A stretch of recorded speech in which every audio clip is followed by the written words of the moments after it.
Bandh for justice పేరిట తెలంగాణ బంద్ నిర్వహించింది BC JAC. 42% రిజర్వేషన్లు బీసీలకు అమలు చేయాలని డిమాండ్ చేస్తూ నిరసన తెలిపారు. ఈ బంద్లో కాంగ్రెస్, బీజేపీ, బీఆర్ఎస్, కమ్యూనిస్టు పార్టీలతో పాటు బీసీ సంఘాల నేతలు, విద్యార్థులు పాల్గొన్నారు. బీసీ జనాభా ప్రాతిపదికన రిజర్వేషన్లు కల్పించాలని డిమాండ్ చేశారు నేతలు. ఇక వ్యాపార సముదాయాలు, స్కూల్స్, కాలేజీల నిర్వాహకులు స్వచ్ఛందంగా బంద్ పాటించారు. ఊళ్లకు వెళ్లే ప్రయాణికులు ఇబ్బందులు పడ్డారు. బీసీ బంద్కు మద్దతిచ్చిన అన్ని పార్టీలకు, కుల సంఘాలకు ధన్యవాదాలు తెలిపారు BC JAC chairman R Krishnaiah.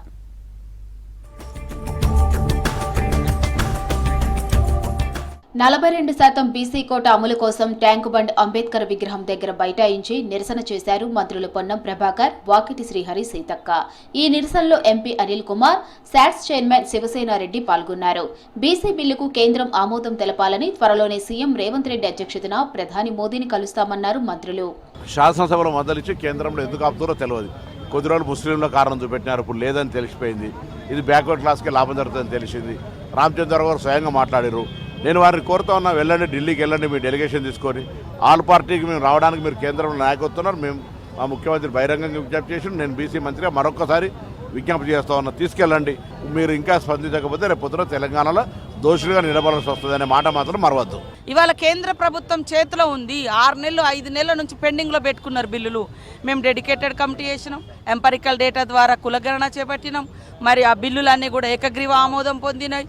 తర్వాత వాటిని ప్రాసెస్ పద్ధతిలోనే మేము కేంద్రం దగ్గరికి పంపినప్పుడు కేంద్ర ప్రభుత్వం ఆమోదించాలి కదా. ఈ రాష్ట్రంలో భిన్నాభిప్రాయం లేదు, ఆల్ పార్టీస్ మద్దతు ఇచ్చినాయి. ఇంకా నీకు డిఫరెంట్ ఒపీనియన్ ఎక్కడుంది? బీసీ జేఏసీ బంద్ విజయవంతం అయిందన్నారు PCC chief Mahesh Kumar Goud. BC రిజర్వేషన్లపై తమకున్న చిత్తశుద్ధి ఏ పార్టీకి లేదన్నారు. బంద్ విజయవంతమైంది. బస్సులు ఎక్కడికక్కడ ఆగిపోయినాయి.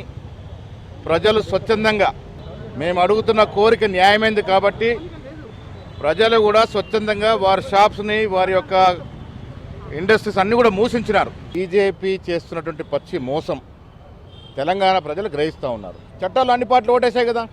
మరి వీళ్ళ బీజేపీ ఎంపీలు మాట్లాడుతున్నటువంటి నాయకులు, సీనియర్ నాయకులు, బీసీలుగా జనమత నాయకులు ఎందుకు మీరు మోడీ దగ్గరికి వెళ్ళి ఈ యొక్క విషయాన్ని ప్రస్తావించట్లేదు? రాష్ట్ర ప్రభుత్వం ఇచ్చిన 42% బీసీ బిల్లును కేంద్రం అమలు చేయాలని డిమాండ్ చేశారు మంత్రి కొండా సురేఖ. సికింద్రాబాద్ రేతిఫైల్ బస్ స్టేషన్లో స్థానిక ఎమ్మెల్యే శ్రీ గణేష్ తో కలిసి బంద్లో పాల్గొన్నారు మంత్రి. బీసీ బిల్లును బీజేపీని అడ్డుకుంటుందని ఆరోపించారు ఎమ్మెల్యే శ్రీ గణేష్. ఇంటింటికి వెళ్లి లెక్కలు తీల్చి ఆ లెక్కలన్నిటి కూడా మనము రిజర్వేషన్ రూపంలో ఒక ఆర్డినెన్స్ తీసుకొచ్చి, ఆర్డినెన్స్ తోటి అదేవిధంగా మేము క్యాబినెట్లో కూడా దాన్ని ఆమోదం తెలిపి ఆ తర్వాత మేము బిల్లు రూపంలో అసెంబ్లీలో ప్రవేశపెట్టి బిల్లు కూడా పాస్ చేసుకొని మరి అది గవర్నర్ గారి దగ్గరికి పంపినప్పుడు గవర్నర్ ఒక సంతకం పెట్టేసి ఉంటే అక్కడ ఎక్కడా సమస్య వచ్చి ఉండేది కాదు. ఇప్పుడు రోజు 42% తోటి మొన్నటి నోటిఫికేషన్లో ఎలక్షన్స్ జరిగి ఉండేవి. కాంగ్రెస్ ప్రభుత్వం ఎంత చేయాలనో అంత చేసింది. ఇక్కడంతా ఈ మొత్తానికి ద్రోహి బీజేపీ ప్రభుత్వం. వారు కేంద్రంలో చేసి ఉంటే 9 సెక్షన్ కింద పెట్టి ఉంటే ఈరోజు వచ్చేది, ఈరోజు ఎలక్షన్లు అయ్యేది, ప్రజలందరూ సంతోషంగా ఉండేది. హైదరాబాద్ ముషీరాబాద్ డిపో దగ్గర బీసీ బంద్లో పాల్గొన్నారు మంత్రి వాకిటి శ్రీహరి. మంత్రితో పాటు ఎంపీ అనిల్ కుమార్ యాదవ్, కాంగ్రెస్ నేతలు పాల్గొన్నారు.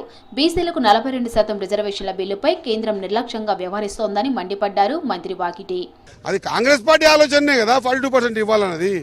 ఇవ్వని బీజేపీని గతంలో 50%కి క్యాప్కే మేము ఓకే అనుకున్న బీఆర్ఎస్ని గతంలో 3 మంత్రులు ఉండే కేసీఆర్ గారు ఉన్నప్పుడు 50% క్యాప్ చాలు అని రిజర్వేషన్ని కుదించి దానికి యాక్సెప్ట్ చేసి ఎలక్షన్లకు పోయినా మీరా మా గురించి మాట్లాడేది? ఒకవేళ మేము కూడా 50% క్యాప్లో ఇదివరకే పోవాలని అనుకుంటే ఇంత సిస్టమ్ చేసేవాళ్ళం కాదు కదా. బీసీలు ఉద్యమిస్తే న్యాయం జరుగుతుందన్నారు BC JAC chairman R Krishnaiah. Hyderabad బర్కత్పురాలో బీసీ బంద్లో పాల్గొన్నారు ఆర్ కృష్ణయ్య. బస్ డిపో ముందు బైఠాయించి నిరసన తెలిపారు. బీసీ కోట అమలు కోసం శాంతియుతంగా బంద్ పాటించామన్నారు. రాష్ట్ర వ్యాప్తంగా బీసీ బంద్ ప్రశాంతంగా జరిగిందన్నారు BC JAC chairman R Krishnaiah.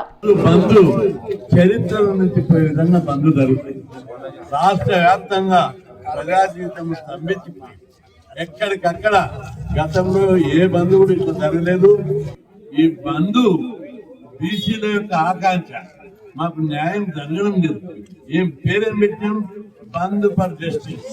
బీసీలకు న్యాయం లేదు, న్యాయం జరగాలని చెప్పి ముక్త కంఠంతో బంద్ జరిగితే అన్ని పార్టీలు, అన్ని వర్గాలు, ప్రజా సంఘాలు పెద్ద ఎత్తున మద్దతు ఇచ్చి ఈ బంద్లో పాల్గొంటున్నారు.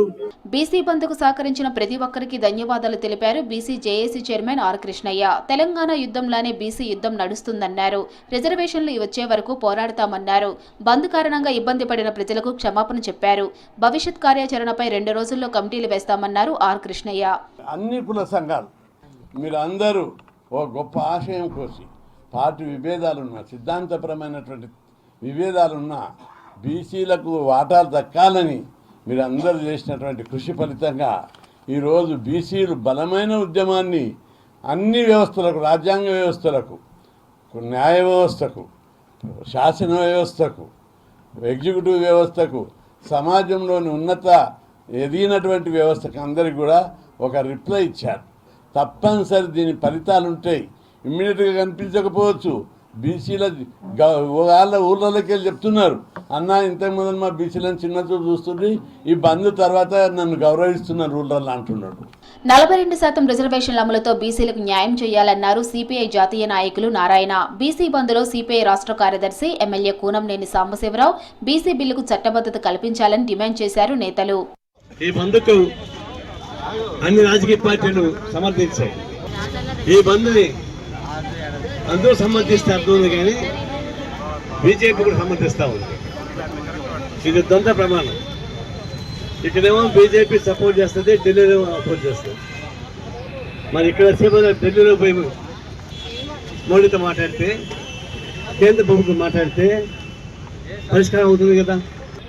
ఇక్కడ అయిపోయినాయి, బిల్లులు అయిపోయినాయి, 2 బిల్లులు అయిపోయినాయి, ఆర్డినెన్స్, జీవో. ఎవరు ఆపారు దీన్ని? ఇవాళ మీరు బీజేపీ వాళ్ళు కూడా రోడ్డు మీదకి వచ్చారు. దీన్ని ఎవరు ఆపారో మీరు గుండె మీద చేసుకుని చెప్పండి. హైదరాబాద్ తార్నాకలో నిరసన చేపట్టారు ఐక్య విద్యార్థి సంఘం నేతలు. రోడ్డుపై బైఠాయించి బీసీలకు 42% రిజర్వేషన్ కల్పించాలని డిమాండ్ చేశారు. బీసీ బిల్లుకు కేంద్రం ఆమోదం తెలిపి 9వ షెడ్యూల్లో చేర్చాలన్నారు. తార్నాక ప్రధాన రహదారిపై రాస్తారోకో చేశారు. వాహనాలు రోడ్డుపై నిలిచిపోవడంతో భారీగా ట్రాఫిక్ జామ్ అయింది.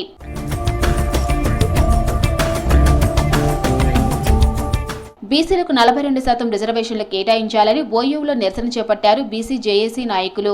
ఓయూ ఆర్ట్స్ కాలేజీ నుంచి ఎన్సీసీ గేటు వరకు ర్యాలీ తీశారు. విద్యార్థి జేఏసీ నాయకులతో చర్చించి త్వరలో భవిష్యత్తు కార్యాచరణని ప్రకటిస్తామని తెలిపారు. ఈ బీసీ ఉద్యమం అనేది ధర్మమైంది, న్యాయమైంది. ఈ ధర్మమైన న్యాయమైనటువంటి ఈ 40% రిజర్వేషన్, 60% ఉన్న వాళ్ళకి 42% రిజర్వేషన్ ఇవ్వడం అనేది ధర్మమైన కోరిక. కాబట్టి ఈ యొక్క బంద్తో ఒక్కసారి కాకుండా బీసీ విద్యార్థి జేఏసీ ఉస్మానియా యూనివర్సిటీ వేదిక కేంద్రంగా రాష్ట్ర వ్యాప్తంగా ఉద్యమాన్ని ముందు చేసుకోవడం జరుగుతుంది.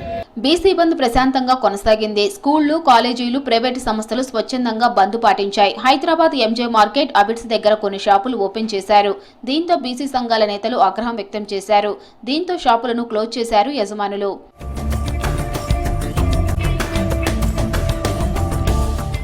హైదరాబాద్ పాత బస్తీలో బీసీ బంద్ నిర్వహించారు వ్యాపారులు. బస్ డిపోల్లో బస్సులు ఎక్కడికక్కడే ఆగిపోయాయి.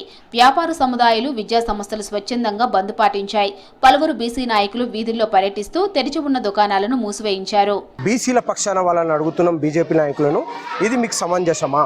బీసీలు అట్టడుగు వర్గాలలో ఉన్న వాళ్ళు డెవలప్ కావద్దనేదే మీ యొక్క కోరిక, అంతే కదా? గ్రేటర్ హైదరాబాద్లోని బస్ డిపోలు, బస్టాండ్ల ముందు బైఠాయించి నిరసన తెలిపారు బీసీ జేఏసీ నేతలు. బంద్తో బస్సులన్నీ డిపోలకే పరిమితమయ్యాయి. దీంతో ఊళ్లకు వెళ్లాలనుకున్న ప్రయాణికులు ఇబ్బందులు పడ్డారు. సిబిఎస్, ఎంజీబీఎస్ బస్టాండ్లు, ఎల్బీ నగర్, ఉప్పల్ రింగ్ రోడ్లో ప్రయాణికులు ఇబ్బందులు పడ్డారు. టికెట్ కౌంటింగ్ కౌంటర్లు ఖాళీగా దర్శనమిచ్చాయి.